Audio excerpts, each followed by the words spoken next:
which is the riverboat funds and the infrastructure development funds. Okay, You here, want to explain what's going on yeah, there? because it's kind of hard to find the book, but we'll start with riverboat funds. In this, I did reduce the revenue because we have kind of status of flux on July 1st. We don't know what's going to happen, who's going to be where, and we're still short some funds here because the situations evolve around the whole area. Right. So I did reduce that. So when we get down to that, I have moved $197,759 for equipment replacement to the equipment management fund, or equipment replacement fund. That still has to be approved by the board, but I did that to show what we do have left, because this is following what we have done in the past. We do have left $124,671 that's unallocated. But on that issue there, we have funded non-mandated services out of general basic fund with riverboat funds. If we do that, that'll cut us back to $50,000 based on the reduced revenue. Now, hopefully the revenue will pick up and we won't have that big a problem. And that'll be something next week to look at. Those two items, the $197,000 I've already done, if we improve it, and the other one is if we use riverboat funds for non-mandated. Right now, that's part of our shortfall in general basic because there's no revenue offset. So that's where we're at there. On the Any questions from the board? There's really nothing to ask at this time. No. That'll be next week. Okay, our other one is local option sales tax. And that one, I did increase the revenues by 30,000 because that's actually 20% of the whole 100% we get. And hopefully with CF and other projects going on, saving and other things, as business comes down, our local option will go up even higher. But for the time being, ours on the safe side of things. So with that there, and our loan payments coming back in, now, our loan payments for this are all paid off. What page is that on? Well, yeah, I go to Fund 231 in the non-tax funds, because there's no way to put page numbers, I got about 20 funds back there. So you go to the non-tax county funds, go back, look on the left side, Fund 231. They're in sequential order on the numbers.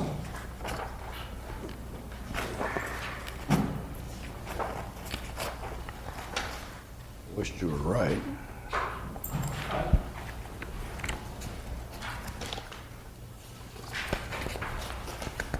So actually, we skip up to page, on Fund 231, we go to page Gotta get there first. 4. I can't find I 230. can't find it, do we have to look at it? No, you don't have to look, I'm going to explain. We hit budgeted additional revenues. Here, all we do is have an allocation amount that you gotta determine how you want to allocate it out. Right presently, we have $900,000 available. We are going to move as usual, without the board motion, to fund economic development from this fund here. We do a transfer to general basic to cover expenditures, so that makes us $900,000, about $185,000 less. So let's just stay around at $700,000. So that'll be funds that are unallocated, at the board's discretion to use. One other place that I haven't done yet is the planning and zoning. We did budget $101,000 transfer from this fund to help hold the taxes down on a rural basis. That has not been done yet. That'll come up next week. And then, so if you do that, we're down to about $600,000 worth of local option funds that's unallocated that you can use at discretion. So really, next week we'll tackle about 3 different transfers here, 4 different transfers, and then you'll know how much you have left unallocated, which is used at the board discretion. So this is just information right now, we really Yes. don't have to Yes. ask. There's really nothing that Tell us right. about money. Correct. Okay, you want to move on to the next one? CIP has Mark is here. But anyway, CIP in this fund here, and that's actually its own separate tab. It's right after equipment replacement fund and after secondary roads. It's got its own tab called CIP projects. Here, in this field here, we fund everything out of CIP, essential purpose loan for our CIPs, release section of secondary roads. They transferred $100,000 from their conservation reserve to get within their 5-year plan here. There's one exception to this as we go through. We go back up to page where the venture started. And we go through the, which there's page, go to page 13. Under what tab? CIP. And see if There's a tab there. And we go to page 13. It has changed in your book here. This is emergency services. We did move 20,000 from his budget, which is going to be for windows, over to the CIP budget. So that number there will be actually 45,000. And the other 25,000 is listed there as complete concrete driveway and parking for 10,000. And he does have replaced windows and doors here, but he also has more he needs to replace. So that's why we bumped it up to 45,000. We took the 20 out of his budget and moved it over here. And that's for Prairie Hills? No, that's Climbing Hill. Climbing The building we own out there. Okay, we go to the next page, which will be page 16. This is, here we have 400,000 for conservation. 100,000 of that is for three items listed, for 50,000, 30,000, 20,000. He's using that as money from conservation reserve. The 300,000 is for new access road going in from Highway 12, I believe it is, up to the nature center. That road is getting very deplorable. It's not in good shape. He did mention before, I did plug that in to be under our CIP essential purchase loan to get the road done. So that is a new item in there that the board can say yes or no to. It's something he's talked a little bit to the board about, that if something's needed at the nature center. I think he's gonna put a little parking down there by the entrance, so that you take the nature trails in through there, wherever. But that's part of the road project. This is the board's desire to leave it in. Yes. it is, yeah. Okay? I think, good idea. Okay, we skip up down to page. There's several projects here we're skipping because we've already done them, but we have to carry forward. Go to page 21. That's why I wish Mark was kind of here, but I don't see him back here. On this page, we have 23,000 budgeted, and the two items are tuck point, all bad areas of the LEC building. Everything in there's some bad areas that are being tuck pointed. That's 18,000. Now these are estimates. They could come in lower, they could come higher. And then seal all jail plumbing tunnels. That's 5,000. What do you mean by seal? I mean like brick up, or you mean just like putting epoxy over? That is, I wish Mark was here. He's not. Where's Mark? I don't know. I thought he'd be here at CIP, but we can give him a call. That would be on this. You want to call? That's a lot easier. I would assume that this funding Can we pause knows just for a moment? Pause for a minute here. Did we ever think we would have Supervisor Clausen pull out his cell phone and call someone during a meeting? You are so jealous. the first. It is a first. I am so I just had to technologically take note advanced. of your skills, Larry.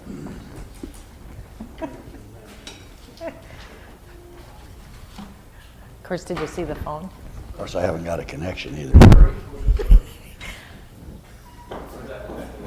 Where are you hiding? Can we pass around your phone? Yep, we're doing the CIP. Why don't you scoot right in here? Okay. Right out here. Larry. I'm going to show him your phone. Go ahead. Brett? Is yours like this too? What's Brett got a fancy one? But then next week or the week after. I'm not laughing, Larry. It works. Is he right on? Yeah, he was right out back. Really, the next three, Equipment replacement. let's go to page 24 for that. We'll skip the next three areas of the piece here. Page 24. This is something we do annually. It's for equipment replacement that we do every year up in the WIC. upstairs, data processing. He does list this here. This probably is going down 50,000 because the city's cutting out 100,000, 50 that would be ours. So there'll be some item here reduced out. So the 205 will probably drop to 155,000. But this is part of our CIP loan. So we do we borrow that? Well, we already have because the city hasn't determined yet. No report. So right now it's 205, it could potentially be reduced to 50. We'll know probably next week or so. Before we're done. Go ahead, Mark. So now we go back. Mark, actually, we're on LEC building. They want, For CIP. For CIP. 23,000. One was tuck point, all bad areas of LEC building for 18,000. the plumbing One was tunnels. seal all jail plumbing tunnels for 5,000. Question and ask, what do we mean by seal? Seal with Armor All or something watertight so it doesn't leak down on the judges. That's why. That's a pretty good idea. That might be what I did. I've been there, done it, it's not very pleasant. Yes.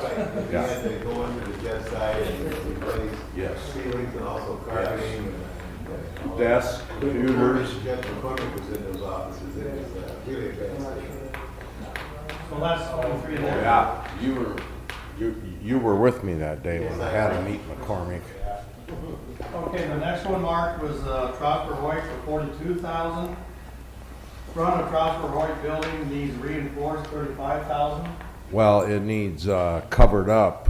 It has a porous sandstone block, and drifts and salt through the years have eaten it away. So we just need to build a ledge up and over to it that will protect it with something that will withstand the salt and the snow. The next one's a handrail on front stairway incline, 4,000.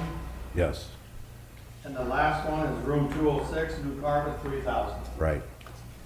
That comprises 42,000 there in our CIP there. The next one is, there isn't anything in the courthouse next year. No. The next one is Prairie Hills. We have 224,000 estimated costs, and here's the breakdown. New roof for all buildings, not outbuildings, 65,000. New bathroom and main sleeping quarters / shower room, 35,000. Siding on lower part of newer classrooms, 6,000. Gutters, 20,000. Now, is that gutters all the way around the Yes, building? yes. 20,000? Yes. Okay, replace 2 boilers at 35,000 each, 70,000. Hot water holding tank, 28,000. That comprises 224,000. One question is, if the board does a study out there, are these things that can be delayed a year, or are they needed to be taken care of next year? We could probably delay it a year, probably, we've been patching the roof about every 2 or 3 weeks. The wind has been catching that roof and tearing it up pretty good. Are you talking the tall building or the small building? The tall building and the boiler plant both. When's the last time we replaced those? It's probably been about 17, 18 years ago. Been that long?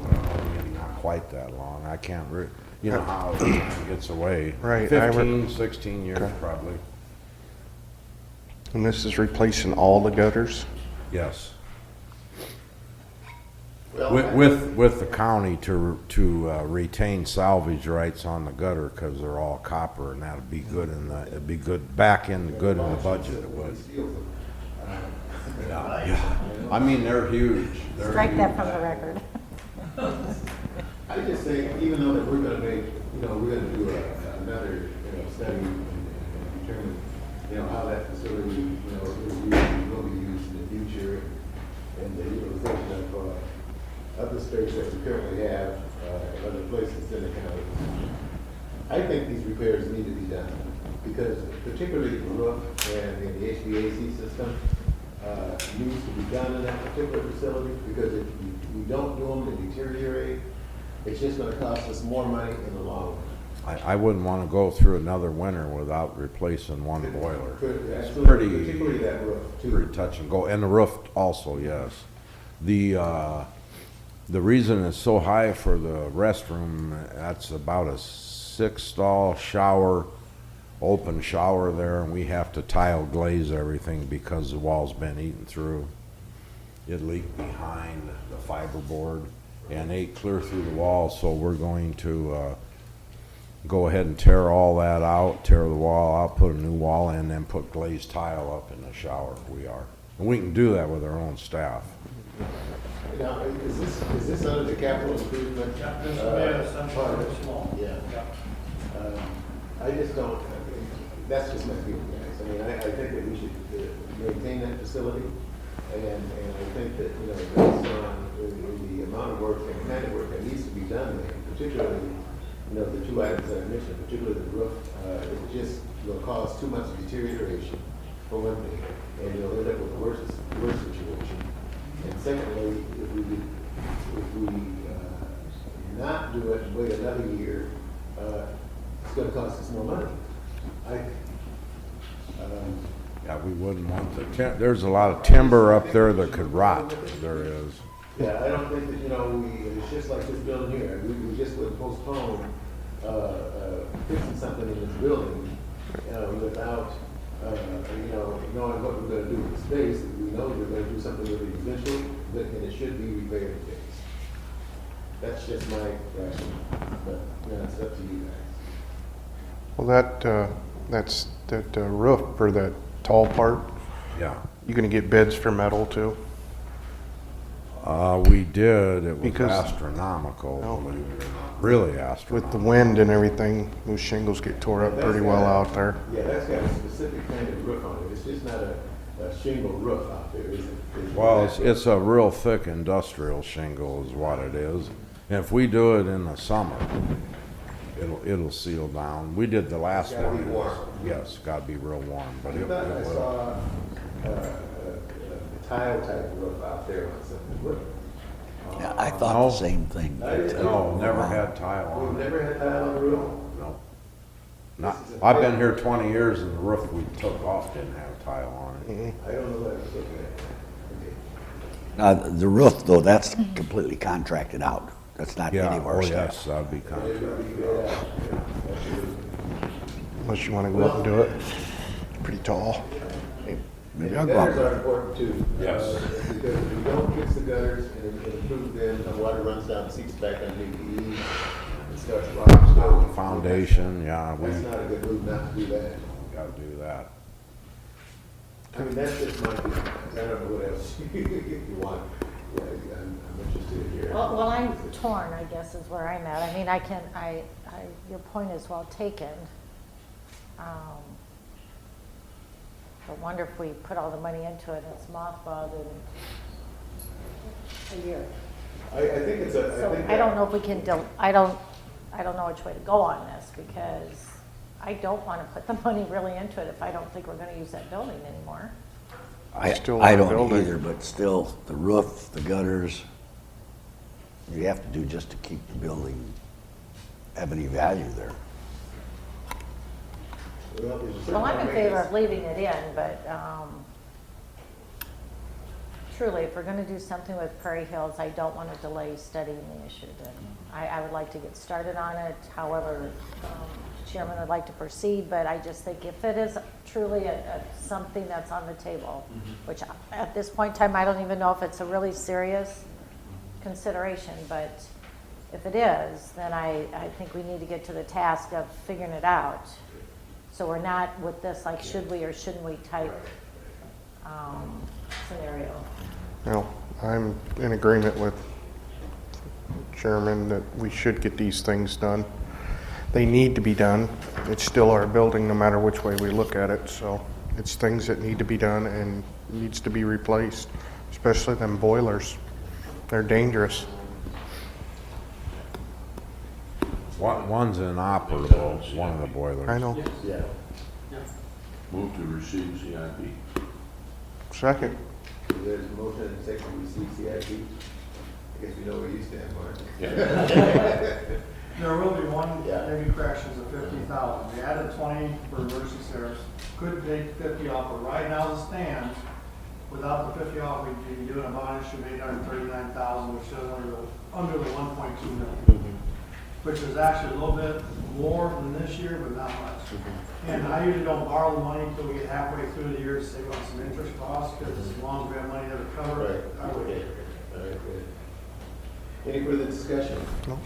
Those in favor of the motion, indicate by saying aye. Aye. Those opposed, same sign. Equipment.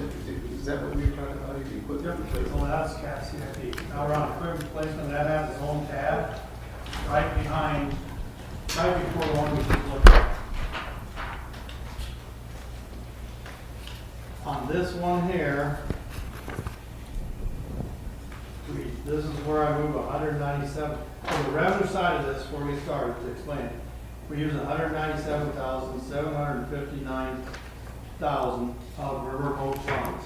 I have already incorporated that into my estimates, and then mental health funds 37,000 for their equipment. So now if we skip up to page 5, that's where we start.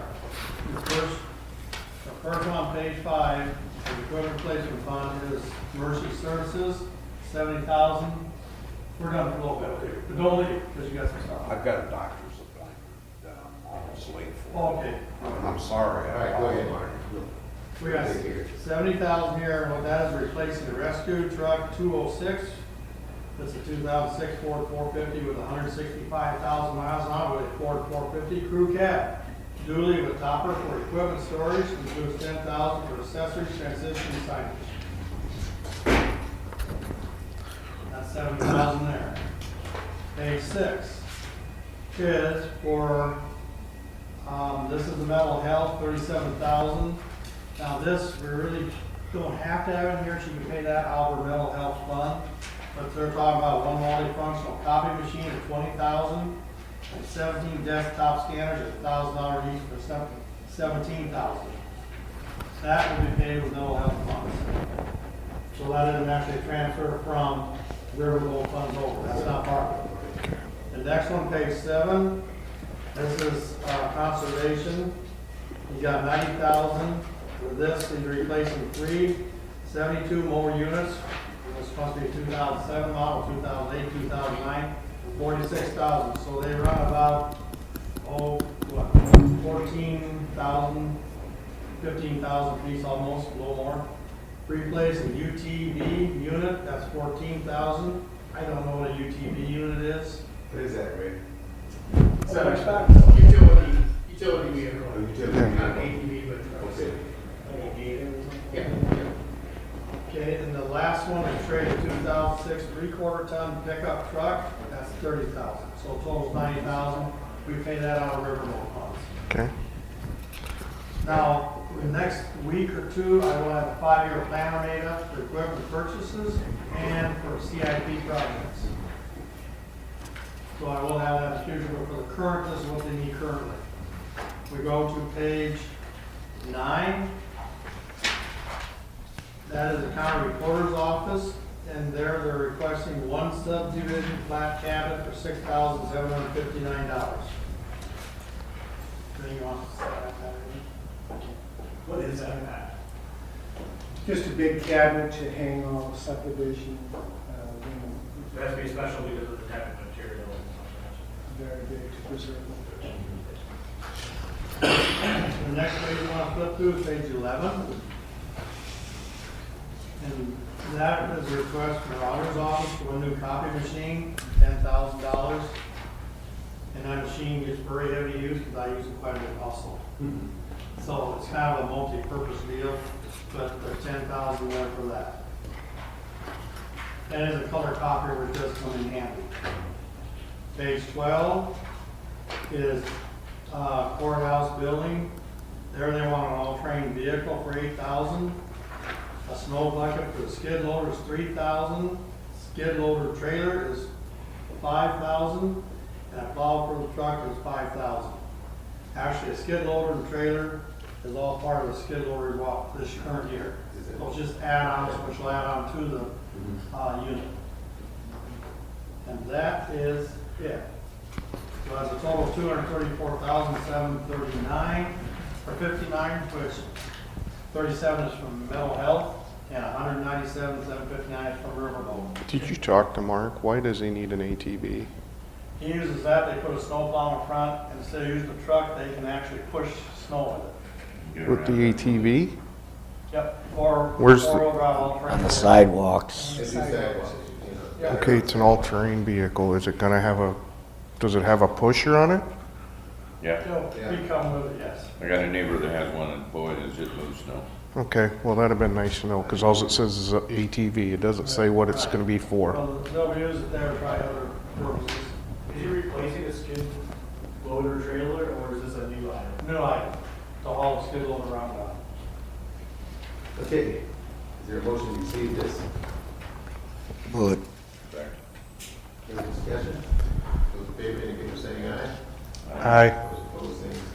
We put another $1 million on there as well to replace the equipment. no, No, we don't. That'll be our CIP probably next year. I think we ought to go back to paper ballots. Okay, let's move on to item courthouse security. That's, is that back Page here? here, it's under general supplemental. And in this case here, what I've done, and there was a little add in there showing how we got to the 188 plus the What page, equipment. what page is it? It is on page 14. And really there, I couldn't break it down. I really don't know how to break it down yet. The decision's gotta be first if we're gonna do it, and then between now and July 1st, how it's gonna be done. But this is where it's a brand new item. It's been talked about a lot through a committee, been talked about through the board and with the sheriff. And this is where we're at. Determination's gotta be made, do we wanna do it or do we not wanna do it? And then the details we handled with some sheriff, or who the heck is going through. Well, first of all, I served on that committee along with several other people. And I'm in support of this, that we included in our budget. I think that we need the courthouse security. And we're taking other measures to make our other facilities safer. And this is an estimate of initial cost to get a startup in the courthouse. We have other equipment that's going to be donated by the feds for the courthouse. The primary expense here is going to be doing the cameras for this building and installation of those cameras, and also the retrofit of the west doors of this facility.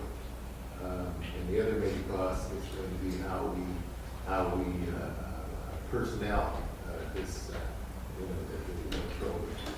So I'm in support of it. I know my colleague here has got some reservations about doing the courthouse and securing it in the way that we talked about. But I still think it's an issue that we have to address because I think that we have some problems in the community as a whole as far as community security is concerned and in the country as far as is concerned. So turn it over to the rest of the board. I serve on the same committee that George does, and they make a compelling argument for court security, but fiscally, financially, I don't think we can afford it at this time.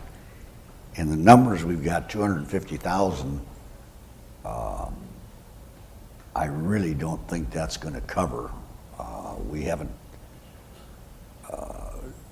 We don't know whether these have to be sheriff's department personnel, union personnel, retired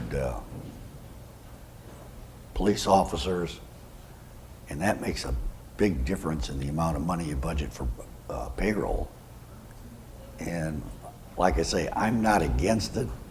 I just think fiscally we can't afford it, and we really don't have numbers that we can justify yet. And that's where I'm at. I guess I have a question for the committee. Coming up with the 250,000, where did you get that number? I mean, you must have based it on some Those kind of were- estimate for something. They were based on some preliminary figures that we had on what it might cost to put security cameras in the building. I mean, they were solid figures. We didn't get bids from folks yet that we could basically bring before the public. And also, the personnel costs, they were also estimates on what it would cost to man or woman the project. And we looked at what it was costing the federal courthouse over here and their use of personnel. And also the experience of our current law enforcement agency, our sheriff's department, investigating what cost per hour it would cost, if we did this, what those numbers would be. And also we looked at, since we have a program that's called Courthouse Security, and I think it's contracted in our personnel, our union contracts, what those costs would be. So it really is an estimate of all of those things that I just described here. So it's not a solid cost, and Larry may be right. We may be underestimating, be very conservative with this amount of money that we're talking about here. It might be more than this, but again, it might be a little less than this. But I don't think it's going to be much less than this. So these are estimates, but this gives us an opportunity to start with the security of this courthouse. I know that the judges are very, very concerned about the security of their courtrooms, the comings and goings of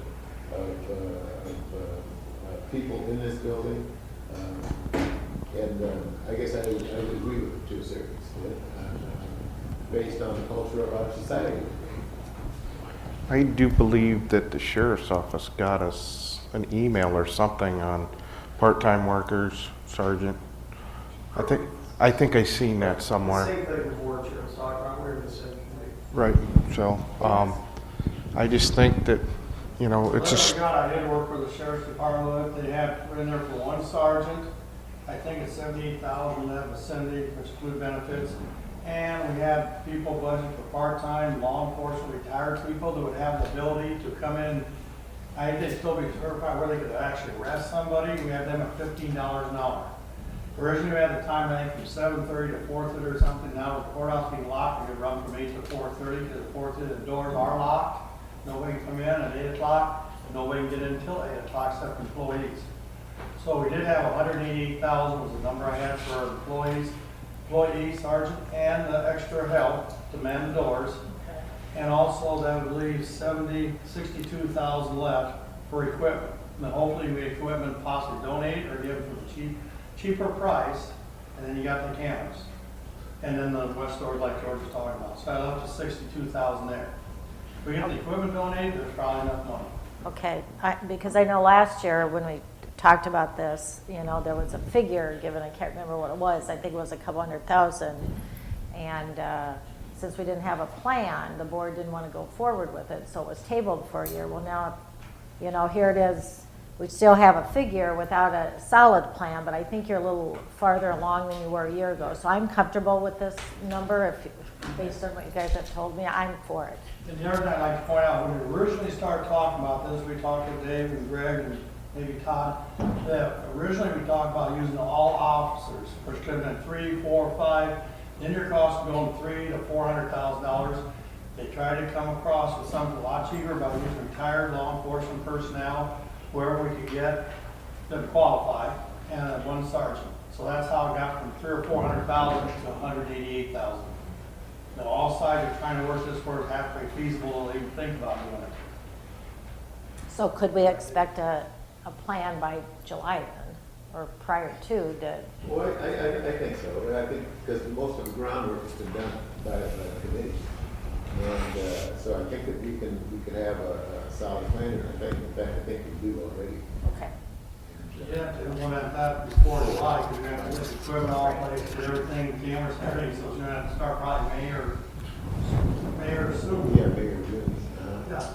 Because we've got to secure the building, got to do things, as I said earlier, in retrofitting our doors, particularly the west side, and maybe even another cost. We can bring that up.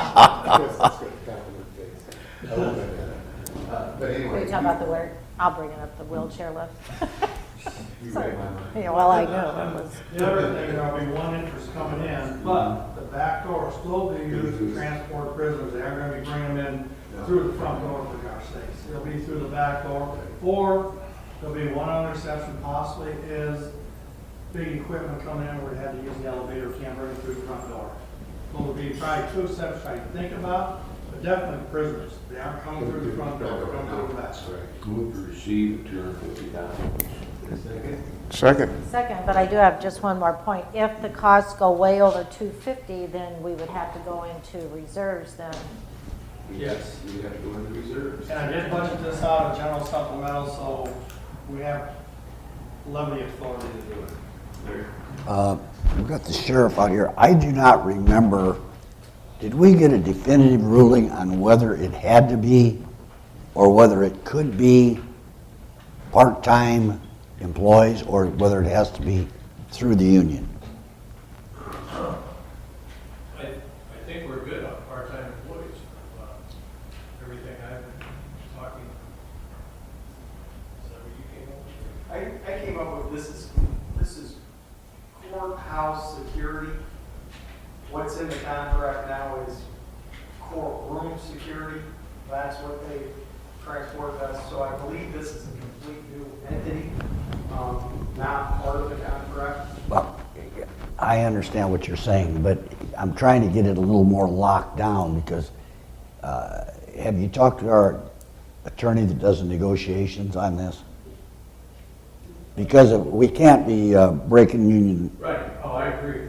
I think that, and I can't again, but I think we discussed it, because it's a new, we're not circumventing anybody.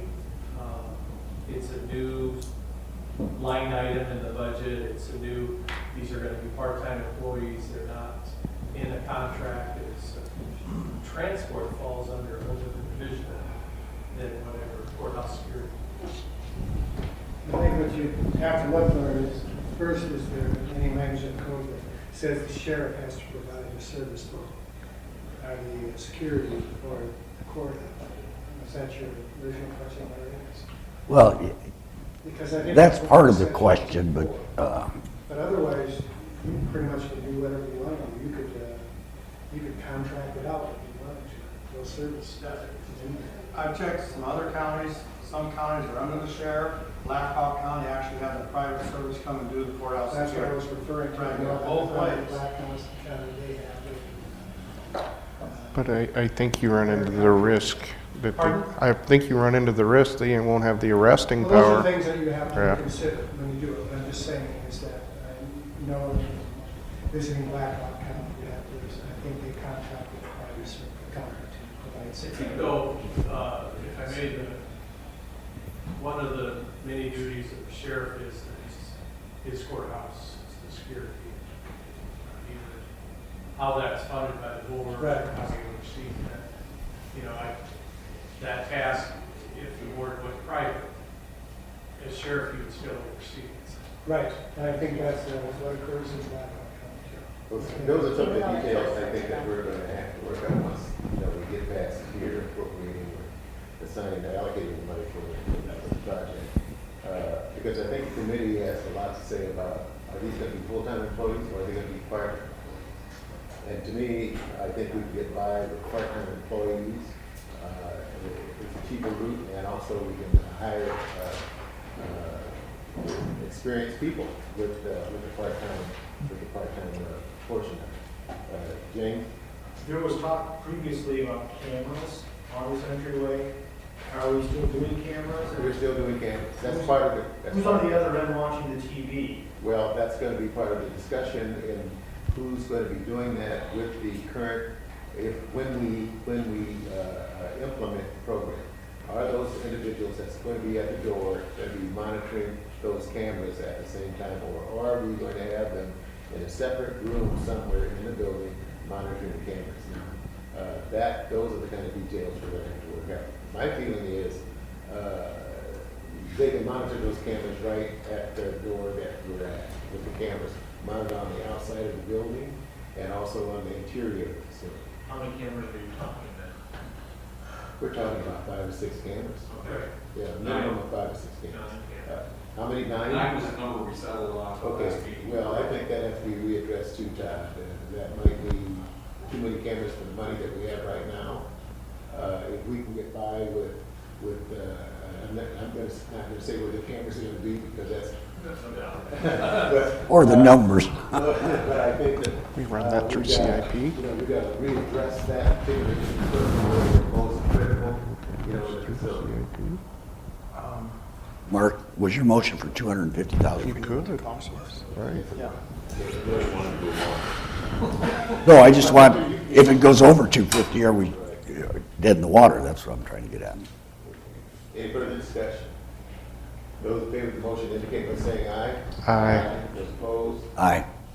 Okay. And this is underneath the sheriff right now, the way it's got set up. Well, that's still to be determined. Okay, that's what I want to clear. It's still to be determined. This is maybe a Dennis question, or maybe, sorry, you, Mr. Chairman. This isn't officially approved until you adopt the budget, right? When you- or This is officially approved until we put the budget to bed March 15th. You're approving the concept today. We're approving the Until you actually concept have and the incorporating the dollars in budget. it. Yeah, right. Just the things we've done with all the other We can't projects. spend anything. No, we're not spending it yet. It could come out at a later date.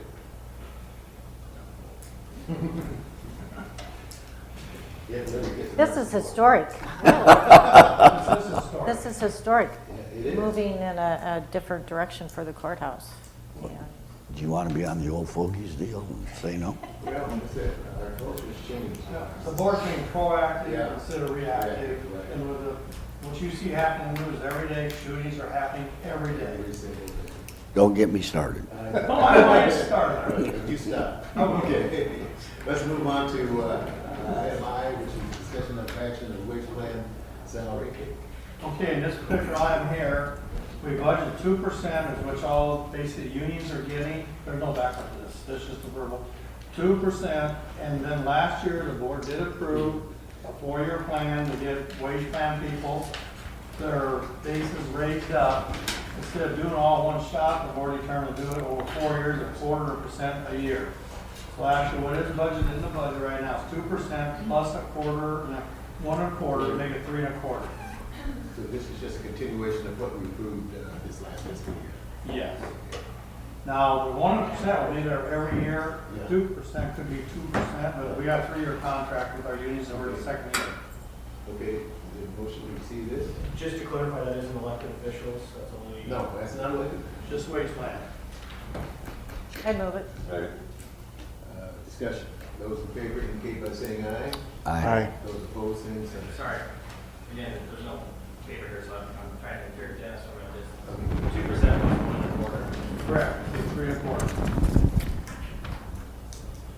Okay, item number M, sheriff, county sheriff. Did we get our budget? Huh? You use this right here. Yeah. I didn't make a handout, just gave Did you you theirs. get a handout? Where we presently stand. Todd, did I give you one? Yeah, you got me, thank you. It shows what we've done total so far, new revenues, venture cuts, and transfer of sergeant from general basic to rural basic. Also, we did put one of the new revenues was a $50,000 for overtime that we hadn't budgeted before as revenue. And then we set up 3 departments. All that is reflected in the paperwork I handed out to you there. Let's go through these individually so that everybody knows that we're going through. Okay, we'll start right at the beginning here. The first one is uniform patrol. And this one here, we did cut 8. What page? Okay, we're going I right think from the he's got to beginning. the top he gave you. They've got a page on them. Here, I got one more. Mine are all over the place. Dennis, you put him in a nice deal, so. Right, you go airport, yes. Okay, the first one is uniform patrol. Board action did change to reduce the overtime by 8,000, which includes $612 in FICA and $790 in IFRS. What we did move was sergeant to rural basic. We wanted 8 people, then approved to have 8 people. We did have 7, so we did get that corrected. What that did is reduce the general basic fund expenditures by about $90,000 some odd dollars, and increase rural basic. And to start with, the total reduction so far is $690,542, which is new revenues, moving the sergeant from general basic, rural basic, and reduction. So uniform patrol did get reduced by $99,652. The next page, which is several pages here, because here what we did, we reduced the overtime and the investigations by 50,000. Danny, read the page number off that you're looking on. 53. They're right in order. It's 53. So in this case here, we reduced the overtime 50,000 in investigations. Also reduced FICA and IVERS. We moved those to new budget items, which is the next 3 pages. That's HIDT, that's federal reimbursement. That's overtime. And now you have to remember, 50,000 only covers overtime pay. Not include FICA and IVERS, but that's a wash because we reduced it over here, we put it over here. What the benefit is, we're plugging in new revenue of 50,000. Before, it's just when the reserve didn't help you with staff estimates. So you got HIDT, federal reimbursement, you got U.S. Marshal, federal reimbursement. I believe those 2 amounts. The federal is a little less, that's $17,630. The way you divide is $17,500 for HIDT overtime, $15,000 for U.S. Marshal, and the last one, Drug Task Force, $17,500. That counts for the 50,000, and then the FICA and IVERS just moved from one department to these 3 departments. This way, we can keep track of it. If they spend it, we'll get revenue back. When they won't get back the FICA and IVERS, which wouldn't matter anyway. Any questions so far? The next one is the jail, which is page 71. In this case here, we reduced $311,711. Where those reductions are, we removed 2 new jailers requests. Line item 1099, I didn't put the line item there, so you can track back the line. Reduced that $116,711. We added funds for food cross on 2301, which is $30,000. We removed 3 new nurses requested, line item 2915, $210,000. And reduced the new taser request, 2940 line item by $15,000. In that case there, it was 14 tasers, went down to 5. These are in the jail. So we've got some reductions there so far. Okay, we go to the next one, which is administration. In this particular department, they reduced $220,000. And the line items were reduced gas and oil, line item 2501 by $10,000. Reduced arms and ammunition, 2935 by $9,000. And what we did there, we moved 9 tasers there over to court security. Reduced travel expenses, 4132 by $2,000. Reduced school instruction, 4220 by $15,000. Reduced motor vehicle expense by $8,000, as in 4440. And reduced motor vehicles, 6350 from $576,000, where we went from 14 cars to 6 cars. The next one, there was no change in the civil division. The only change in crime prevention, we did reduce overtime. That was $9,179 total, which $7,900 was overtime. And FICA and IVERS, FICA is $604, and IVERS is $675. The next one, there's no change there, because we had $10,000 there, $10,000 in. Now we go to the next fund, which is general supplemental, page 1. Which is 002-1422. Are we all there? Okay, this particular one, we reduced the gas, total reduction of $2,500. Gas was reduced by $8,000, $2,501. This is where we added 9 tasers for $9,000. Reduced returning prisoners by $500. And then line items to the left there. We reduced travel expenses by $500. Reduced meals expenses by $1,000. Reduced radio and related equipment by $1,500 for a total reduction of $2,500. Okay, let's get back to the last page of the packet. We're in rural basic now, 111 to 1002. In this case, all we did here is move from uniform patrol back to rural basic. The added supervisory organized, that's a sergeant. Then we add the FICA, IVERS, hospitalization, life insurance, dental insurance, and LTD for a total of $90,250. That is where we currently are at, with a total of $690,542. That is general basic one. That's where we're at. Everybody agree on everything so far? Yes. Okay, thank you. Okay. Calculator's still going. I try to make it fairly. Oh, yeah. Mr. Chairman, Mr. Butler's confused everybody sufficiently well. Let's go to the jail. Okay. That's page 71. We're good. I'm slower. Calculator's not moving. I've got several questions. Number one is the overtime line item 1019. We're going from 26, 29, 42 to 189. That's over $500 a day in overtime. Would one or two people eliminate that entirely? What? No. We get to that shift relief factor some time ago and talked about employees and how many needed, and that was back through the Department of Justice. And so in order to recognize that the board really couldn't catch up to that, that's a huge number to put on as a staff. The cheapest way to go is the overtime for now. And I didn't see that study apparently. Yeah, you did. We presented it to you. Greg presented the patrol side of it, and I presented the jail side. that was of at it. that summit we had at Earlier this summer. Dorothy Pico. And then I emailed it to you also. Okay, you're talking about back in March or whatever. June. June, and I believe I sent it back to you in July or first part of August. Okay. Also for the jail. I just don't remember. Sure. I don't know how we're going to fund that amount of money. And I'm willing to listen. I just don't know where the money's coming from to do it. Well, it's, there's a need, and that need is long overdue. I don't think it's something that the board has the ability right now to hire extra staff, because there are things that are tight.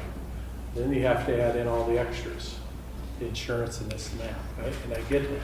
I think the thing that probably makes the most sense right now, until we get to that point that you've talked about with CF and some of those other things, is we have to make do with some overtime that's at a higher rate than I think really properly the budget. And say this is what we're going to be at, but there's going to be a day where we're going to maybe have to start filling those slots in that overtime. But quite frankly, I think everybody recognizes that overtime is a lot cheaper than hiring personnel. Now, going to the 12-hour shifts there should help some, but there still is an offset there. And that's why the 100 and some thousand is because that's going to be, I know it's hard to understand, and Gene has really done a nice job in Pat's office trying to explain that's straight overtime, not at time and a half, because they're working the additional hours. So they're getting more hours they're putting in, they have some more time off, there's some wonderful things that go to this Pittman schedule, 12-hour days. And I think it's going to benefit the county as a whole. If we look at just the overall 189, yes, that's a number that should raise your eyebrows.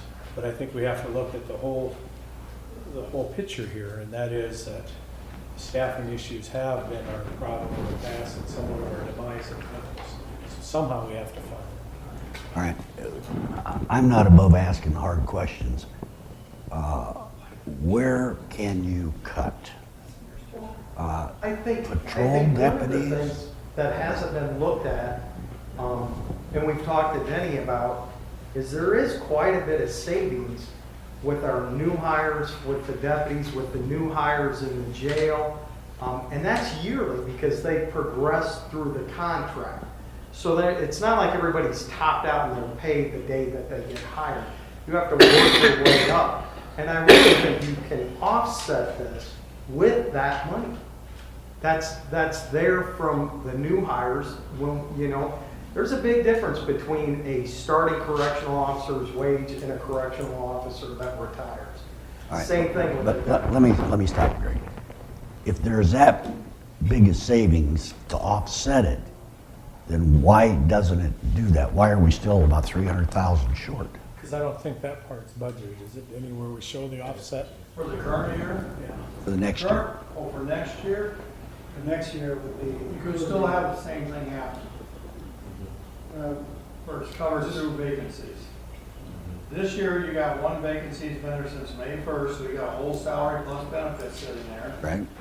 You have many times the difference between a person quitting and hiring a new person, there's a differential there, we say. Right? On benefits too. And then you're also hiring, instead of say $20 an hour, you're hiring $15 an hour. Now gradually that catches up. But for this current year, they can probably make it through on their budgets without overrunning, which they can't do until they come back to the board. But they got enough this year to cover it. Next year, with the extra overtime, you know, if we consider the factors of people quitting, and they always have rollover, that maybe the overtime budget number is too high, because you could cover with the vacancy factor coming through with the higher and lower, all that ingredients coming through. So maybe the overtime could be cut, but it won't work unless you don't replace anybody. Right. And then with the jail, it happens rather often. So you could have this vacancy factor offset some of this overtime here, so you might not have to budget the 189, but allow less and hope they do have, well, you don't hope. They will have rollover going through Yeah, that. that's what I think. They'll have numbers to cover their short overage in the overtime. All right. But whatever we budget, that's our tax askings. Right. Right. All I'm right? saying cut. We cannot budget that high. So where are you going to cut to come up with a number that will, There's two ways to do it. You can cut, say you cut 100,000. You hope they have enough turnover that they'll make it up there, and they don't replace people as fast, which they try to replace them as fast as they can in the jail, obviously. Or you're gonna have to cut somewhere else, and that could be personnel. You may have to say, I'm trading off, and this is what's happened in the past, where we've lost 5 jailers over the past 15 years. There's a choice made. Do you want to cut here, or do you feel your jail is more important? Well, at that point in time, they probably said, let's reduce the jailers, not cut patrol or somewhere else. Now it's to the point where I think they feel the jail is more important than anything basically else in the office, where that's really where your problems are. And maybe, uniform patrol has to take a cut. But again, when you say take a cut, if they're full force, that means a bad word. I don't like to even say it.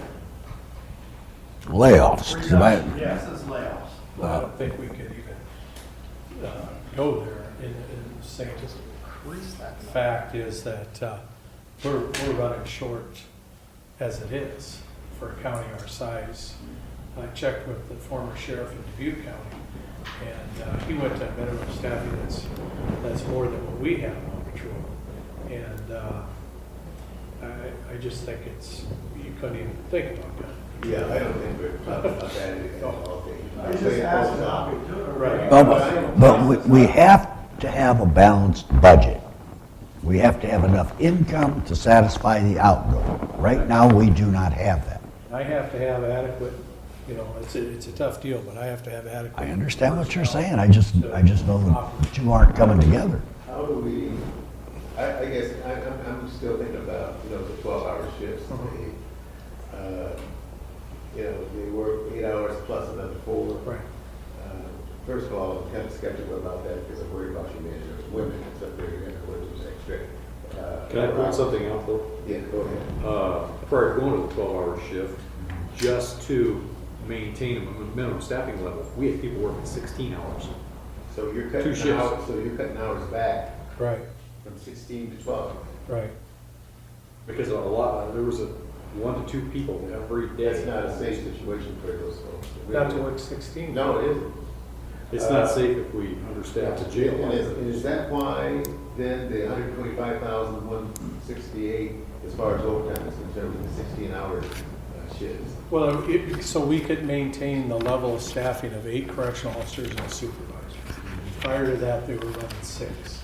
And I identified that just, as I've said on a number of occasions, two correctional officers that are assigned to a locked area and 4 to cover the entire jail with 200 inmates at a time, and booking and feeding and monitoring isn't adequate. Right. So that's why we have the additional. I think it's working out, and the 12-hour shifts are going to give us the extra manpower. Minimum would always be where we're at now, paying the overtime. Minimum. Some days we'll run up to 12 and 13 people, I believe is the number, 11 to 12. 11. So it gives us more boots on the floor to do the job. Now, are those costs figured into this budget? Where they figured that additional 4 hours per? We had figured roughly, that's what it comes up to, right? I think it's $105,000, wasn't it? Is what we For figured. the 2 new officers, yeah. I don't think that's what you're asking. No, not too. You want to know. Where is that additional cost built in for the 12-hour shifts? You have? Because when we were at 3 shifts, 8-hour shifts, you can see where we're at right now. You're going to do it for? No, I'm talking about as far as our overtime, our actual right now, 7 months through the year. We're going to exceed, 125,000. yeah, we're going to exceed the 189.5 if we would have stayed with 3 8-hour shifts. Going to 2 12-hour shifts, I factored that in. And I'm projecting that we are going to spend $190,000 next year running 2 12-hour shifts just to maintain 8 people on in our jail. So those overtime costs are built into this 189? Yes. Can I ask for clarification? That's all, just. Yeah. The overtime line item says just overtime. Do we have what a holiday pay is, what time and a half overtime is, and what straight time overtime is? Because I think that. That was really going to be paint my the next picture. question, James, because I don't fully understand how much holiday pay there is, or what time and a half is that accounts in this figure, or. That would bring clarity for everyone. Yeah, I would like that. I mean, because if those costs are figured into this too. And I think we have that availability now through queries. I think Gene's worked with Jennifer over there where you do a query and figure out, break this all down. But the question I have is if you got 16 now, you're working double shifts. That extra 8 hours, you're paying time and a half. Now you're, okay. now, say, Right. Nobody's working 16-hour shifts now. What I was trying to explain, he was concerned about our men and women working 12-hour shifts. What I was pointing out is right now, in order to maintain a minimum staffing in the jail, I've got people working 2 8-hour shifts. One shift is at straight time, the other shift is at overtime. They're working 16 time and a half, hours. right? So But they're working double shifts some of them are, yes. in one day. Some of them are coming in on the day off and working an 8-hour Okay, but shift. then you're coming to 12 hours where you're paying straight pay, which is straight time. Straight not time and for a half. 12 hours. So shouldn't there be savings on that 125,000? That's And then what this I'm saying. 125,000, we're Okay, short people. You're right, but what I just pointed out, look at where we're at 7 months into this year, project that forward, we are going to end up way over $200,000. Weren't you doing overtime because you're short staffed, because you had so much turnover, you moved 6 jailers over to patrol, so you had to fill the overtime, you had those 6 jailers. No, back 6 down. jailers, those positions were filled immediately. Not immediately, but within Time. a 2 or 3 week period. We hired. There wasn't a lot of, it was different for patrol because those guys were, There's probably some Not time counted. lag we're making up Yes. this year on what you're going. yes, a spending minimal more. amount of that. Well, this is done. Holiday comes out of that, that's 40 to 50,000. I think that's. Everything comes out of the 189.5 that you're asking, Mhm. that's all covered in that 189. The holiday. But wasn't that all covered in the 28 and the 29,000? But that's where it was over in the past, and they used grant money to pay these overages, and we don't have that grant money. What's In the jail? What money you pay over? Right?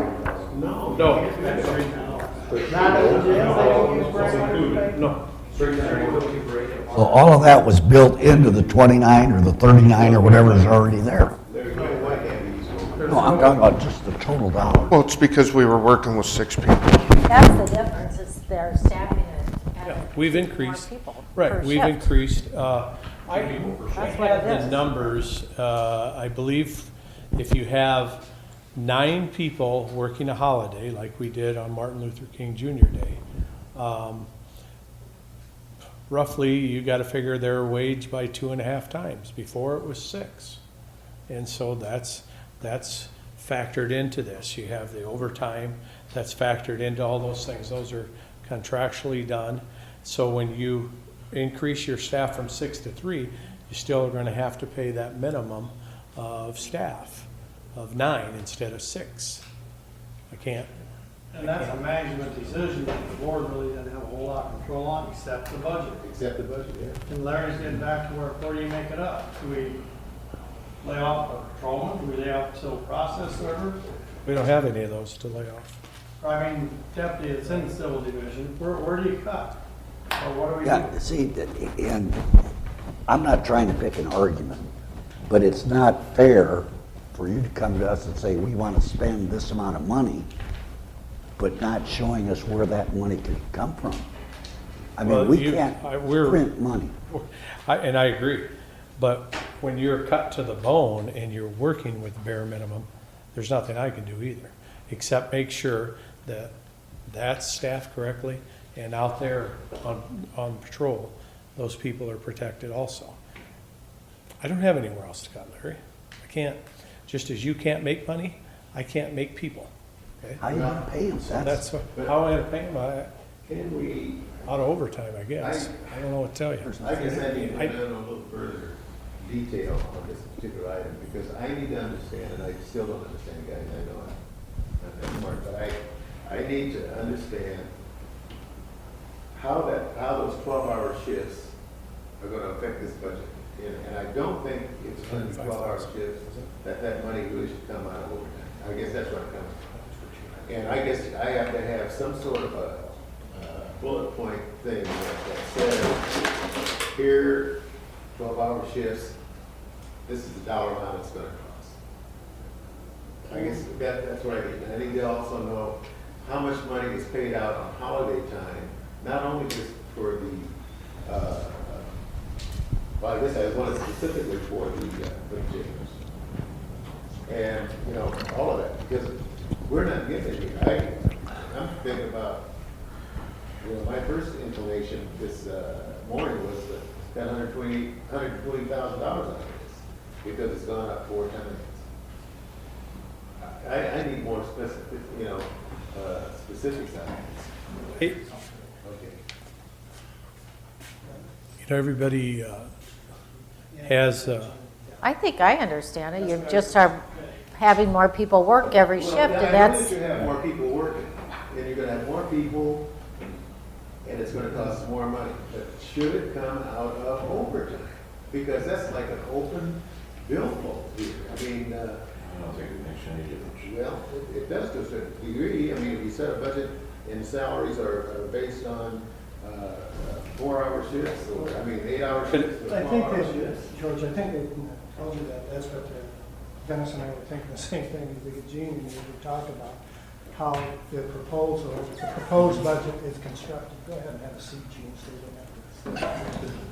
But I think when the budget is constructed, the proposal is constructed, is first thing Gene does is get all the figures based on fully staffed, and for all those positions that are authorized, and fully staffed according to what the contract says that we're going to. It doesn't, and then usually what occurs is we just rely on overtime as historical. Gene doesn't do that. I have been for the prior year, but they override that, didn't they? And- That we actually requested from them what their expectations were and what Right. amounts they And needed. so they have included, that's what they're telling you, is that they've constructed their proposed overtime line item by taking into consideration 12-hour shifts. Is that what you're telling us?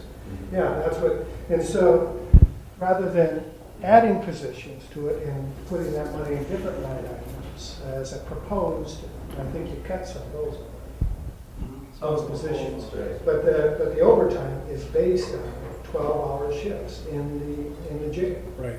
And it's taken into consideration all the premium paid, Acting those other sergeant. things are. And it's not acting Oh, sergeants right. pay, it would actually just be anything that's affiliated with overtime pay. So it's gonna be holiday overtime, it's gonna be straight overtime, and it's gonna be overtime paid at 100%, which is gonna come into effect with their 12-hour shifts. So overtime straight is at 100%. You've got overtime, which is at 150%, and you've got holiday work, which is at 150%. There are varying rates of percentages that are in that overtime line item. Yeah. And all they can do is look at what historically, what the overtime costs have been for their staff. And that's what they've taken into consideration and put in addition, on top of it, is what it's going to take to manage the 12-hour position, 12-hour shifts. And what they're telling you is that by going to 12-hour shifts, they're actually going to have some savings in the overtime, but you've increased staff. They've made the decision That's the that bottom they've line. increased staff. They've increased staff. We've increased staff through overtime. That's correct. Instead of coming to you and saying, we need 15, because we recognize the county don't have that. Yeah. So somehow we have to try to do it with maintaining safety. And I think that this is really the simplest way, kind of the Band-Aid to get us to the point where more revenue is going to come. I don't want it to be a Band-Aid. I guess I don't want to see this, because when this line item has gone up 4 times as much as what it was the year before. I think you And paid this $189,500 is going to be a figure that we can hang our hat on and say, that's what it's going to be. It's not going to go over that No. for the entire year. Then I guess I could approve that. But if you're saying that it's going to be more than this even though that we have the 12-hour shifts, then I got an issue with this. No, I think we've done a pretty good job projecting that I think it's amount. going to be right at $189,000 with this. That's where it And should we come don't in. need a budget amendment to go home. I mean, But you that, have to pay for it. I know we have to pay for it. I don't The know money's where we're not gonna get the there. money. I mean, I'm beginning to feel like the lone stranger here. Nobody says anything. well, Uh, I appreciate you trying to be as frugal as you can and all that, but I'm also on the other end, I have to make sure that is adequately staffed and that everything's done properly and out on the street everything is done properly, and that's where I come in. So we both have, contrasting arguments, but they're valid, but I'm tasked with public safety, you're tasked with keeping the tax dollars down. I think we both appreciate each other's positions, but I have to It's be not able a to. matter of keeping the tax dollars down. We're at our cap. And you're going to have to There's no argue way- to break the cap to increase taxes. Well, That's your if I only could, argument. then let me ask this, and Dennis knows. Now, on the one paper that you handed out, that 99.43 is what they were budgeted to count. That was an error, should have been 90. Oh, okay. So we're right in line with all the counties, 96 or 7 now. So it's $90 Yes. instead of $99.43, okay. Well, so much for that, because you were off there. That was my next question. Okay. I do make a mistake. Well, that's okay. That's okay. I thought maybe I found it. I was looking for the golden egg, and I thought I had it. But there really isn't. In all due respect, we do the best we can with a very, very tight budget, minimum. And I don't want to get my friend Doug Young in trouble, but they have a budget of $300,000 for overtime. Because those are things that come up. We're trying to actually say where we're at, and that's why that number's high. You have an incident that takes place in the jail, or holidays, And their holiday comes out of a whole different deal. Our overtime in here is holidays and things such as that. So sometimes, you know, I know that you budget, it's a projection. Doesn't mean it's always gonna be, but this is gonna be pretty close to right on, isn't it, Gene? I mean, I think we've really worked hard with Gene and Pat, Dennis, on trying to get all these things out. And that's quite frankly, Dennis, I think you would know, and Gene, in the years past, sheriffs have gone over all the time in this area.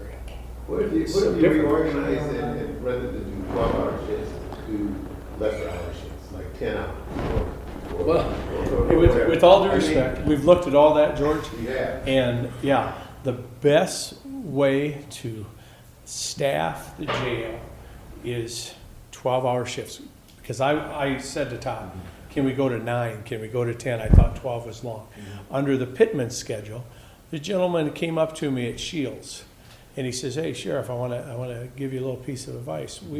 I worked in labor forever. We worked this schedule. And he told me what it was called, and he managed it. And now he's on the school board. I can't tell you the guy's name. He just got elected. They went to this deal. My son was with me. He's in the Air Guard. He said, Dad, overseas, we ran that schedule. It's 12-hour days. You work 2, you're off a couple. You work 2, but you're guaranteed every other weekend off. My son told me, and this gentleman told me, you feel refreshed. Those 12 hours, they go by fast. We discussed it. We discussed it for probably a couple months. I'd like to point out that first thing we did was we identified where our overtime was. It's entirely different on patrol. You had into shift overtime, overlapping overtime, because you had cars clear across the county. Right. We had to get other cars there to cover. Those cars had to make it home. That's why they went to 9-hour shifts, so there were 3 shifts overlapped, and now they went to 4 to do the same thing. I do not have that problem in the jail. It's centralized, it's in one place. Right. I had entire shift overtime problems because of minimum staffing. That's the reason we went to the 2 12-hour shifts. You're getting more bang for your buck with that 12 hours, with that 4 hours coming out of your overtime, your straight time overtime, than you would be if you were paying somebody overtime to cover an 8-hour shift. And how many people are you going to have on those 12-hour shifts per shift? Per shift, I've got 13 on. I've got the potential of having 13 total every day, but that does not factor in people that take time off, people that are sick, people that are using comp time, personal days. Okay. So then on average, how many would you have? On average, I'm running about, I run about 8 right now. 8 on average. Out of that 13?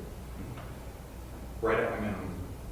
That's where I think nothing we can do about it, but, so No. if I understand it, 13 people are paid every day and 8 would be, are, I mean, because they're on vacation, or Right, they're taking right. comp time, or Could be, they're, yes. so basically, we pay The other 5 problem, people the other every day. problem that I've also got to Not add work. and factor into this the best way I could is we've been, for 7 months now, we've been paying people overtime. Some of them have been taking it in comp time. I have got a huge number of jailers right now that are maxed out at 160 hours of comp time. They're going to want to use that sometime. I have to backfill with that. That's more overtime cost that you're going to have to figure in. and we have, It's a snowball. I think, done a very good job, and it's one of these things that we try to work with the union on, is a minimum staffing is minimum staffing. So if you slap down a comp day, doesn't always mean you're guaranteed to get that, because we have to have a minimum of people working. So we all can't have Friday off. Right, You know, right. And so we really do a good job of trying to, So you have discretion in that, of when you can give comp time? When it gets to a point. when it gets to a point. James, you want to... But that's just pushing it forward. Yes, exactly right, exactly right. James? When we first began the budgets this year, Mr. Butler had a letter that he read, and that letter, Mr. Butler had a letter that he read when he first opened up the whole budget session this year. And in that letter, he talked about possible revenue that the county could explore to help offset tax askings or other additional costs. Where's that dialogue in this discussion, since we need to know where the money's coming from? Well, again, I mean, we looked at a program up there in Sioux Falls a few months ago. It was a 24/7 program. Right. And the sheriff was very interested in that. In fact, he's the one that encouraged us to go up and look at that. And I don't know if there's anything that's been done with that. What about the driver's license? And then the suspended license fine thing. Yeah. That has the latitude of the county attorney authorizing, that program. Either he can do it through his office or he can designate, the sheriff's office. Are these realistic things that we could actually start and then be able to use it I would outside like the to, I would like to budget? see it going. I would, George, I did get an email today from the Intoximeter 24/7 program. They are meeting with the legislators and asked if I would sign up to be a part of the pilot program. I said, you bet we will. Okay, good. That's good. And, so I'm hopeful if they can get that legislation passed, this is going to be a great deal for the county. Legislatively, they have to pass it on Yes. in Iowa to get this. There's a hurdle right state now. of Iowa. Because the courts are stuck with the old ignition device, interlock device. And so the judge's hands are tied.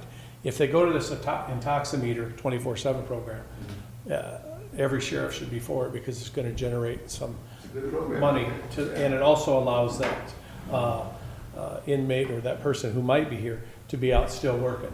PJ did email me at the meeting the other day that we had with the chamber and Larry and Mark, that he is now decided that he thinks it be in his best interest to take that program. So he is interested in running with the I think it's called CAP program, where they gain revenue from all the people with past fines. So there, and PJ will go after that. So he said he's Yeah, he sent me an email. Within this next fiscal year. I believe, well, his email was, when we left the meeting, he was thinking, Sheriff, you can handle it. And he said he had a couple weeks to think about it, and he realized, he was the one that initially kind of brought that up some years ago, so I really think we. Those dollars go back into the general basic fund, but I guess it'd be curious to know, do we have any kind of an estimate of what kind of dollars we're talking about? Well, according That's to, a $1 million question probably. according to Plymouth County, it was about $1 million that the county would get a year. For Woodbury County? Yes. 1 month. That we'd actually see where we get a percent of that money. Oh, that's after everything. You're kidding. That's why I think Those it's a are great program. fines. To keep pushing. No, Even if we have to hire. That'd solve all the problems. It's a 60-40 split until you reach your threshold, which is amount that you have to give to the state. And then after that, it kind of flops and the 60 goes to the county and the 40 goes to. I think Plymouth County, Larry and Mark, if I remember, they were taking in about $450,000. Yeah. And they were only accounting, and this person told us, our amount of money is huge in fines. She did some checking. Well, it would be nice if you could push that with our county attorney and get that done. I mean, I know that we've had previous discussions We've been working on it, so. for a number of years, and since Tom Mullen, really, we wanted to do this. Right. We've never been able to get it done. I think he recognizes, Fine. I think he The recognizes thing it that was we need good to idea. recognize though is whether it's 24/7 program or CAP program, whatever it is, it's gonna take personnel to get it up and going. But if We don't have the a income is, Right. exceeds the expense of the program, we should be in it. I mean, Right. you're right. Well, We the should first year or two, I think it's a drag on it. After that, it's a win. It's a win-win. We've probably got people right now from Woodbury going up there to do it. Yes, we do. We gotta keep them here. We do. Those dollars are going to Plymouth County. Well, that's not solving our immediate. No. No, so what are we gonna do here? I mean, this is the only area that I'm really interested in, because we've got, the rest of you buddies, David's, and I'm still not sold on this $189,000. I know you justified it, you're gonna have to put the 12 hours, if that money's built in there for the 12-hour shifts, You know, a number of years ago, we did this, the sheriff's office did this with deputies. We used to work 3 8-hour shifts, we had a tremendous amount of overtime in the shift, and we went to 9-hour shifts. And there had to have been a cost associated with doing that, going to the 9-hour. So I don't know, because I by no means even understand this stuff. I mean, it's a very complicated thing. But I would say if there was a reserve or some other type of place that we could reach in to give the 12 hours a try, I think what you'll find going to the 12 hours, that there could be a decrease in the overtime. Until we get it up and we run it and we implement it and do it like the 9 hours, we've seen that with the 9 hours. Well, can we We pilot don't this have in any for shift 6 months? overtime anymore. Can we pilot this for 6 months and then look at it again? I The didn't- 12-hour shift. The only thing, and I just say this, George, in the first 6 months, that's when all our holidays happen. That is, that's the bulk of our holidays, because after that, we We're only gonna have have a lot of two. people off, being paid for holiday pay and. Yeah, we only have We're 2 gonna have after sick January. day, yeah. And so those costs now won't look as bad as time. But we already know it. I mean, we can pilot it, but I already know in my head it's gonna cost significantly more because I come back to, you've added staff through overtime. Right. So added staff, anyway you cut it costs more money. So the only way to cut it is to cut staff through overtime. I mean, I'm not saying, I think that's best practice, but at the end of if you want to stay in this budget, the other option is to look at Prairie Hills and see if that can cut staff by bringing staff over. I mean, I'm just looking for places to go. Cut patrol, I mean, there's only just Well, if you cut. 3 or 4 options on where you can really look if we need to cut it. Well, I Very think one limited. of the things you. And none of them are good There's options. less legal expenses coming out of the jail with this. I think you're gonna have less legal expenses. Can I ask you about a program I know that the counties end up funding quite a bit lately? Would I like to see it gone? No, but would I like to see this place adequately staffed? And that's our Project Phoenix program. Oh, It's $134,000 I a know year. it, but I tell you, They closed- that program, as you know, and you've supported it, I think, it really keeps, those folks, and most of the people that are brought into our jail have alcohol and drug problems. And if we can keep those people from the revolving door situation, then we've accomplished a huge amount there. And I think that program has done it. I think the Compass program has done the same thing. Well, I think they're good programs. Yeah, they are, with the training of your folks and also our local law enforcement, police department, on how to handle those individuals when they are picked up on the street and not brought into our facilities. That's saved us a lot of money, I think. Compass is different than Phoenix. Phoenix, if you did close Prairie Hill, then Phoenix would. I think, no. I don't know if it goes away, it just won't, moves. Because I think that we have the space and the ability to sustain that program physically somewhere else other than the law enforcement center. But the only thing is, how would they get there, George? Well, how do they get out there now? That's why That's Prairie their Hills house. exists. Okay. Their house. So are all the people that are in the program There. housed at the. Right, they have to, Yes. exactly, right. We don't haul people out there from the main jail. Right. There are those that fall under that criteria can be at Prairie Hill, and then that's how Phoenix works, because they're officed out there. And I spoke with them, and they said if Prairie Hill. Are a lot of these people on work release, that are in the program? No, not necessarily on, Or some of them? No, what happens is you get approved for the program, okay? You are taken out to Prairie Hills where you spend your time for in-treatment in that building. In that building? You do not go out. Okay.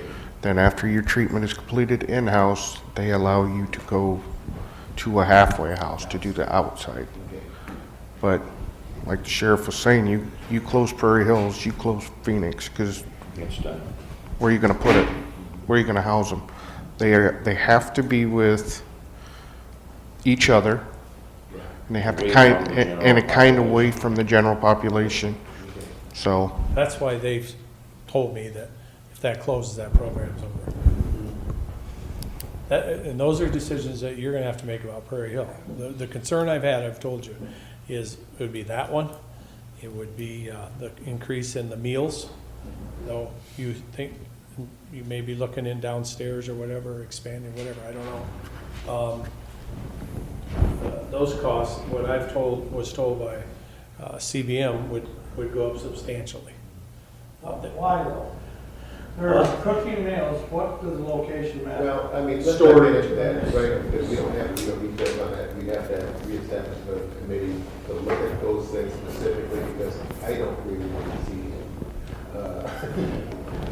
we have the ability to fix a logistics problem, and we could solve that problem. Right. But the feeding program, as you say, for them to move, we can't, in other words, we can't move the people that they're treating. Right, right. That's their Well, house. we could move them, but it would cost us dollars to do that, because you need a person to move them, you need a person, and the transportation costs, and so on and so forth.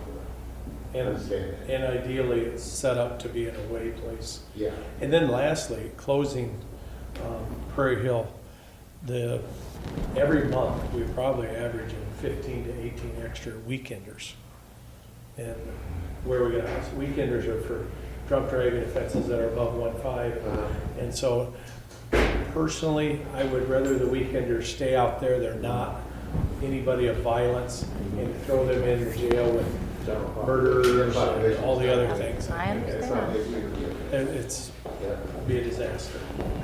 Okay, what are we gonna do, ladies and gentlemen? It sure would be nice to know the suspended license, that solves a lot of problems. Yeah, But we don't. I just would say that we have some savings in this most senior people leaving and the newer people coming on. Those should offset some. And it's just, quite frankly, it's the cost of doing business today where we're at. No one likes, but we are at a place where you either increase staff or you allow this to run. And I think for now it's cheaper, and understand probably in 3 or 4 years we should really look at increasing the staff substantially, not only in the jail but on patrol, because I don't believe you cover adequately in the county as patrol, but we're doing the best we can. We've gone to 4 shifts on our patrol division. They're overlapping, and we're working really concentrated hours. So I think that's worked out well. Those are just some of the thoughts. Eventually, there may be some communities that would like to have, instead of having the small town officer, would like to contract with the sheriff's office and not just ordinances, but actually have us do some of the work. That would be money coming in. That's up to them. So those are possibilities. But for now, I mean, I just believe as sheriff, I'm tasked to bring this to you, and you have a tough decision, but I have to make sure I have the people that work up in the jail to make it safe, and the people that work the street. I don't know where we'd cut. We want the same thing. It's almost convinced me to leave this as it is, because I was really ready to make a recommendation cut.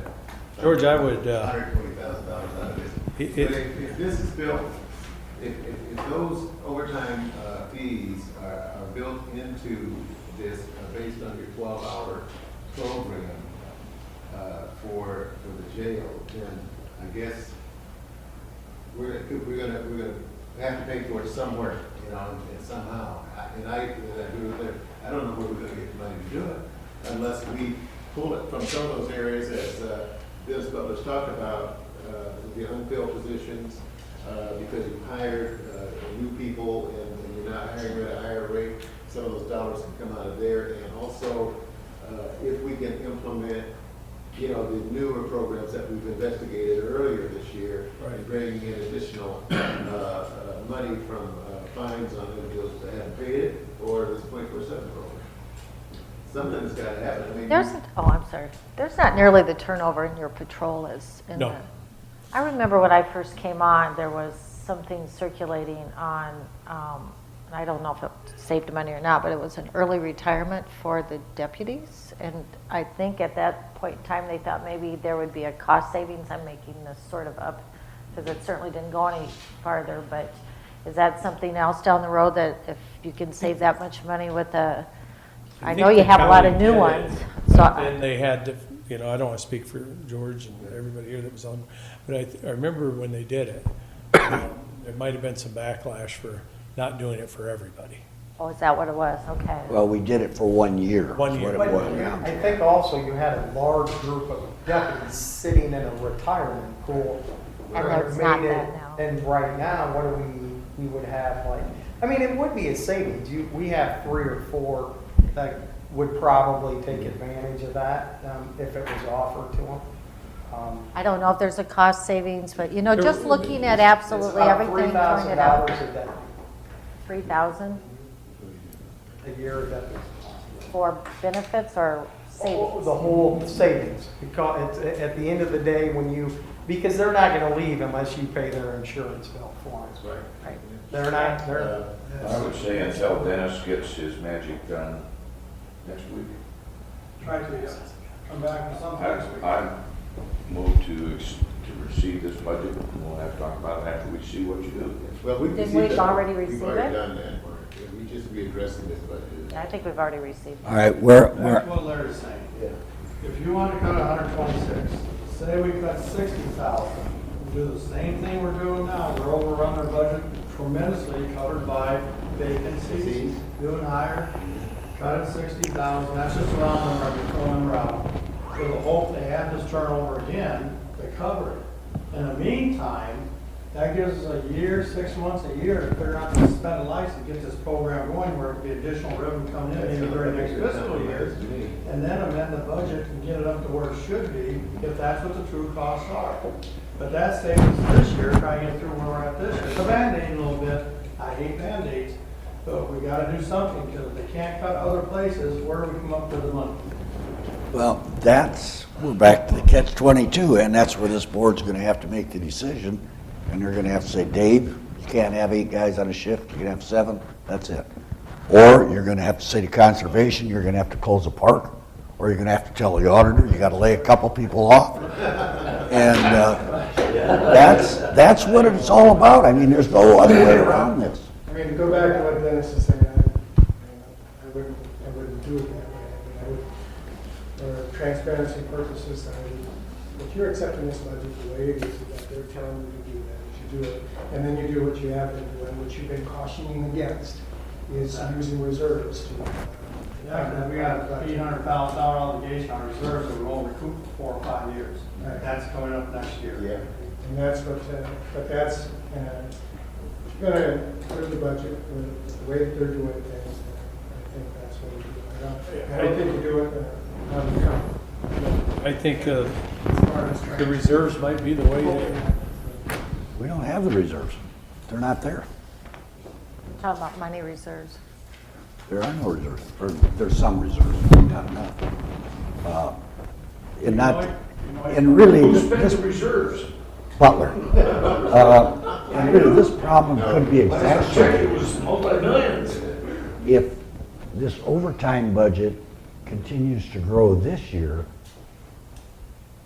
because you might not have enough vacancy factor to cover it this year.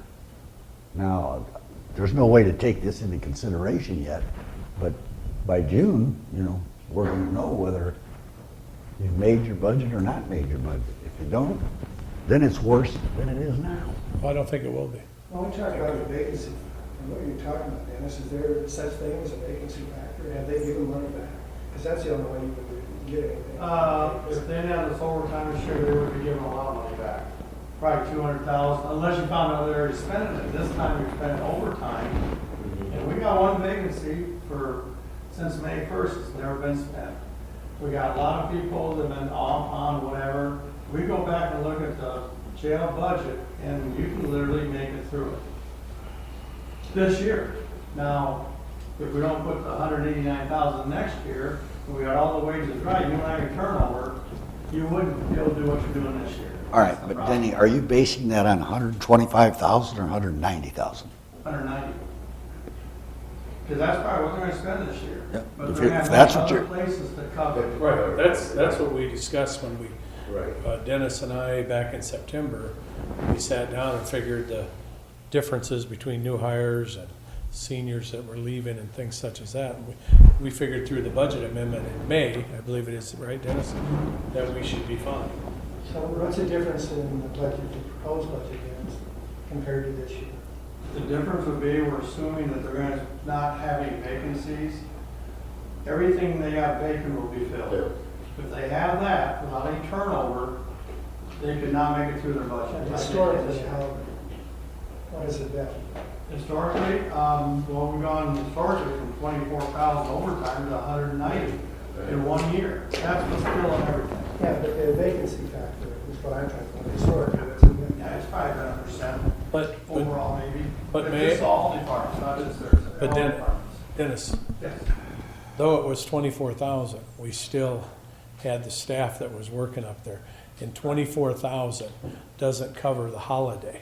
Because I think roughly it's $5,000 a holiday for our whole staff to work it. But the holiday, everything's been paid on that line all the time. We've never separated out. That 24 didn't include the holiday pay. The 29,000 before included the holiday That's what pay. I'm saying, I can't figure out how that's built. Yeah, The that's- numbers don't even add up. Yeah, see, that's what I said before. It was all already built into that dollar figure. There's no way. Yes, It's yes. not 44. No, it is 29,000. You're talking about this year. Fiscal year 12 is 24,000. This year, we're gonna be running close to 190. But this, because of Okay, I'm looking change, at this year's. is a change in management style and the way it's being done, and that's the sheriff's prerogative. My only thing is, Dennis, they had to pay it somewhere. This 29,000 doesn't cover it. So I don't know where they were magically getting the money. Yeah, because But people that, it came out of that budget or the sheriff's department's budget somewhere. Because you just can't, you have to have the money to pay. Okay, what are we gonna do, ladies? I move we adjourn. yeah. I second it. Okay, Put it on hold till next week when I come back with something. okay, there'll be additional information from you. Okay. Yes, because you're receiving everything. you go back Right, and we have forth. received this budget already, reconsideration of looking at this one, and we're gonna look at it again next week. And before we finalize the budget, Information on it next week. I'm sure you'll be back. Okay, all right, thank you. Thank you.